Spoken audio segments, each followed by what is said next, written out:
Hey everybody, welcome back. This episode we're going to be talking about what to do when you get stuck. That is going to happen. It happens for me a lot, and like I said, I've been at this for a while, so I figure if it happens to me, it's probably going to happen to you too. So in the early years of homeschooling, you know most of the things. Even if you're not a great teacher, you still know most of the content, right? You can teach your child to read, you can teach your child basic math, you can teach your child basic grammar, handwriting, all those things, most likely.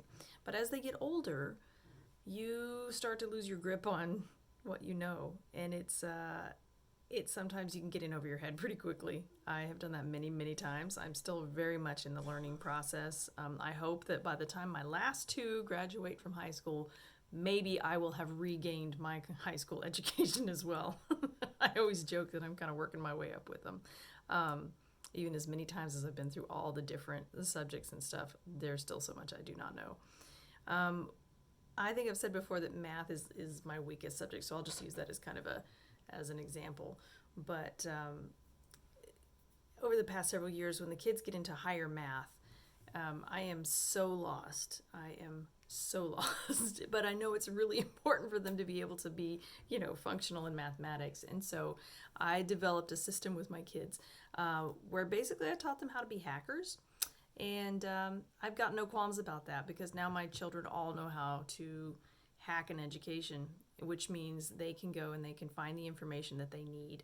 And they know where to look and they know how to utilize that and they know how to make their way in the world that doesn't necessarily hand them the answers. So I support them in every way that I can, and then I teach them the tools to carry that further when I am no longer able to do that.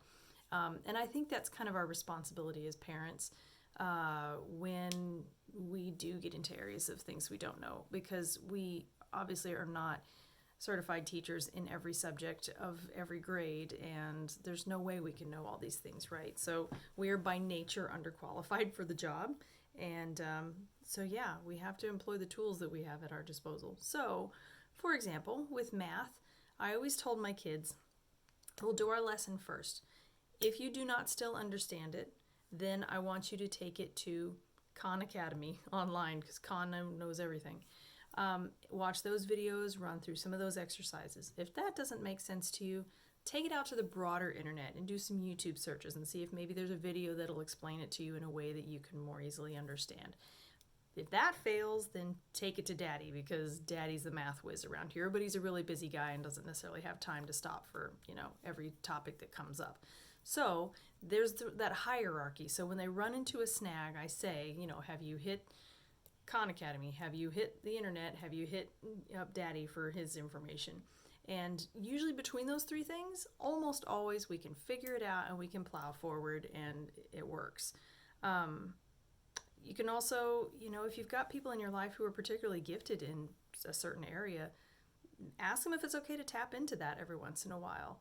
If you know somebody who's great at science, don't forget to ask them, to explain concepts to your kiddo. So often people are pretty happy to do that for you. I mean, they don't want to be a free tutor in your life, but every once in a while they don't mind, getting called on for something usually. So, just kind of have that in your back pocket. And again, I can't recommend Khan Academy enough. Like, they've poured a lot of time and resources into creating content for, I think every subject imaginable. And it's really helped us out in sometimes.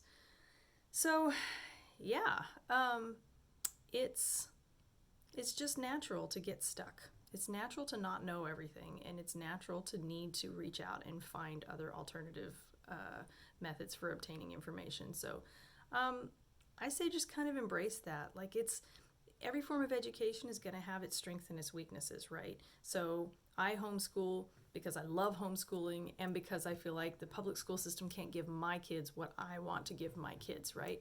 On the other hand, there are public schooling parents out there who public school because they don't believe that they could give their kids what they need in a homeschool situation. So mad respect for everybody.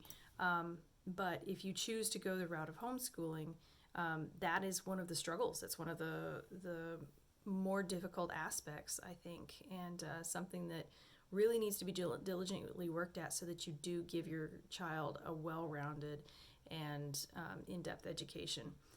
If that suffers, it really hurts them for the rest of their lives. And so at the very least, teaching them how to go after that information on their own really benefits them for their whole lives, I think. So yeah, in the next episode, we will be talking about integrating your life, which is an exciting subject because homeschooling is a lifestyle. So we'll be talking about that next. Thanks, guys.